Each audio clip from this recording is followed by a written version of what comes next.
Mən deyəndə ki, mənim qızımın divarda çəkdiyi şəkillərin hamısının mənası var, heç kim mənə inanmır. Qızımın 3 yaşı var, baxın, çəkib ki, dünyada qarma-qarışıqlıqdır. Bu şəkillərin mənası o deməkdir. Və burada qarma-qarışıqlıq artır gördüyünüz kimi və çatırıq bu hissədə peyin-peyinə qarışır və kriptovalyuta göstərilir ki, Bitcoin necə düşür aşağı.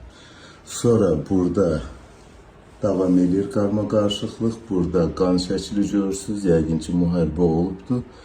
Bu müharibə davam edir və burada biz belə bir avallıq görürük. Bu avallıq 100% hansısa göbələk şəklindədir. Yəqin ki, hansısa bir güclü bombanın nəticəsidir. Hansı ki, bir balaca ölkəni demək olar yer üzündən yox edir.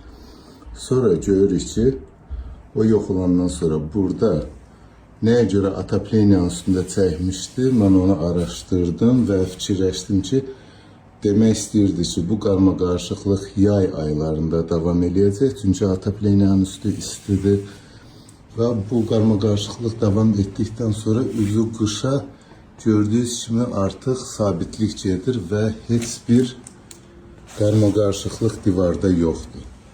Və davam edir bu qış ayları və qış ayının axırında yenidən qarma-qarışıqlıq baş verir dünyada.